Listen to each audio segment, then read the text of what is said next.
Ladies and gentlemen, this is your boy, the Doordash Revolution. Smash the subscribe button, hit the notification bell, like and share this video, leave comments down below. We want to deal with a topic today that has a lot of controversy to it. I want to talk about the principles, the standards, and the method of doing business among other business owners and operators. I know people probably saying, what is you got to say today? I look like I got everything flying around in the air and in the atmosphere in here than what's supposed to be. But that's all right. Open that door for a minute. As you can tell, we got them storms supposed to be coming in the Mid-South area. They talk about code red, alert 4, category this, category that. You know, when I was coming up, all this stuff wasn't going on like that there. I guess times are changing in the times we living in that we taking for granted in life. You know, we're not looking at the signs of the times or none of those stuff because we too crazy with our foolishness. Now, to get back to what I'm talking about, principles, standards, and methods on how you do business with another business owner. So much controversy about copyright guidelines of YouTube and copyright guidelines and laws and material and blogs and films and all of this here. I've been watching a lot of people trying to talk about the fair use of content material, don't know nothing about what they talking about. Did you even look it up? Did you even check out the fair use and of content material? Did you check out section 107A and 107B? It's so much stuff in there, ladies and gentlemen, that will give you a migraine headache. Do you understand that when you do news reporting, it can be used as fair use? Do you understand when you use criticism, constructive mainly for educational purpose, informational purpose, and training purpose, that is fair use? Do you understand when you're doing research, and in your research, you got to do it like a term paper? You find the articles, you put the links in. All right, ladies and gentlemen. And you give the credit to the person where you got that information from. Okay, I'm not a lawyer. Let's put that disclaimer in. I'm not a legal attorney.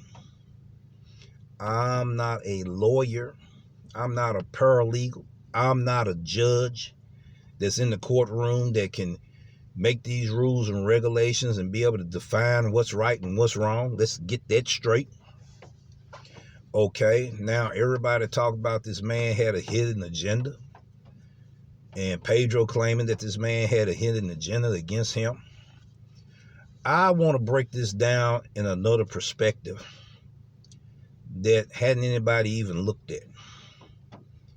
I am a martial art practitioner, a martial art instructor as well. All right, you know, I got years in training in Southeastern Kempo Karate Jiu-Jitsu that derived from Kaji Kimbo, Adriana Imperator out of the Hawaiian Islands.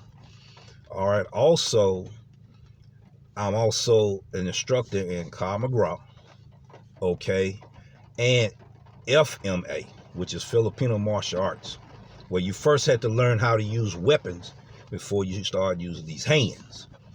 You see, I used to be a former kickboxing champion. You know, I can name some of the great kickboxers of my time. You know, Maurice Smith, Anthony Elmore, you know, Peter Sugarfoot Cunningham, Tony Rosser, you see, Dennis Mongoose Roberts. I can name many others. I can name that I was in the National Association of National American Sports Karate Association, where I competed with a lot of professionals there, 5th degree masters on up. You know, the guy that Akeem Alston that was on Mortal Kombat going against the guy in there. He was at our nationals. I went against the guy that he went against. You know, dude was a light heavyweight champion and all of that. But that was years and years ago. You know what I'm saying? And, you know, what I want to explain to everybody from a martial art instructor perspective, when somebody used material that you done had 30 years of training in, you know, you have to go to a school that has accreditation so you can get ranked and certified properly through your state for becoming an instructor, which means you have to be a member of a martial art association that has accreditation, whether it's worldwide or nationwide. All right. So once you get them belt ranks and you able to have your school, you know, certified and accredited and all of that, and you decide to do your studies of the art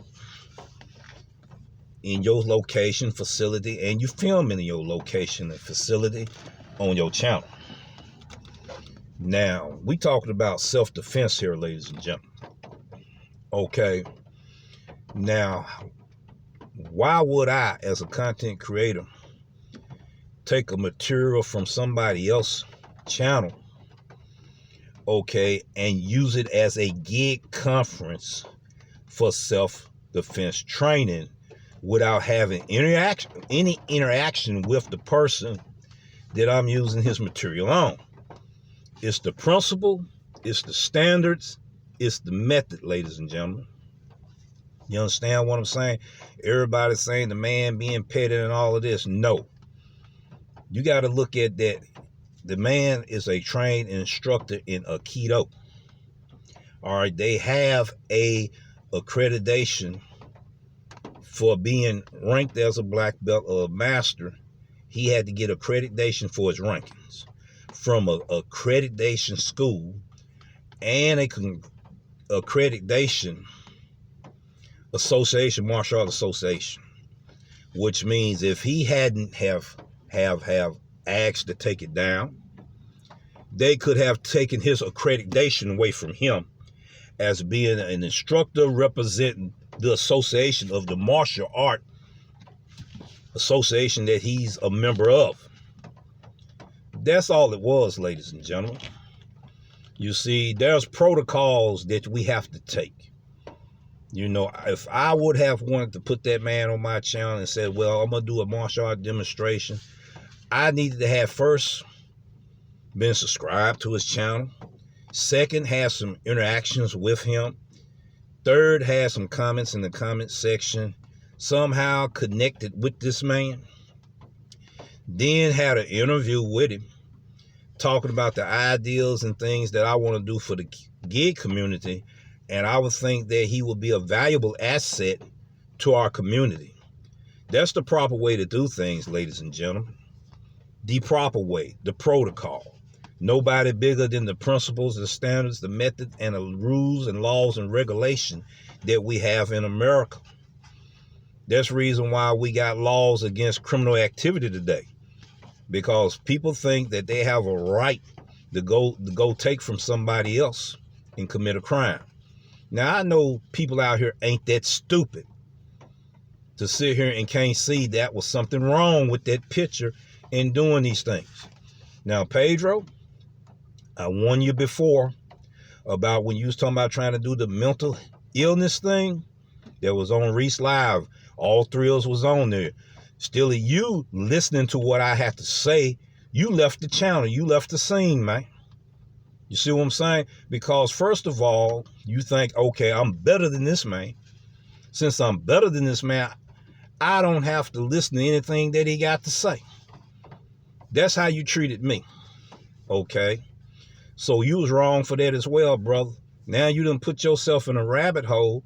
Now you trying to get a green light pass to say, okay, I didn't do anything wrong. You did everything wrong. You didn't follow the protocol. You know, I have what you call a review channel. You see, I'm able to use things for fair use, for educational purpose, informational purpose, and for training purpose. You see what I'm saying? Now, if I was trying to have some type of conference, I would have to get in touch with the people that is involved that I want to be able to use their material, which is something different. Now, I'm getting ready to let this episode end because I don't want it to be a long episode. I just want people to understand the formality of when it comes to martial art, when it comes to self-defense training. Because suppose somebody had to try to use the material that was off of your channel and then get shot because they didn't use it properly. You know how some people get when they learn a little something, they get cocky and they get out here and think, okay, I'm invincible. And get killed, and a family member said, well, he got it from this channel here. They're not going to admit that it was used improperly, or he got hot-headed and pushed the issue. You see what I'm saying? Then they got to sue. Then people going to be looking to sue this man. People going to be looking to sue his school. People going to be looking to sue even this association he's a member of. Now, ladies and gentlemen, we need to start thinking for ourselves and know how to think when we being messed around with information that is not true. Now, think on it from that perspective. And you'll be like, you know what? The Doordash revolution is right about what he's saying. I do reviews, and this is a review. Okay, and it's also constructive criticism. I could have used Pedro video, certain clips. I could have used a clip of what's going on and all of that. But I wanted to do a review without doing all of that because y'all already done watched it, right? So this is my perspective on it. This is not my opinion on it. This is facts because I am also a martial art practitioner, instructor, and I'm a member of what they call the GMAU, the Global Martial Art University.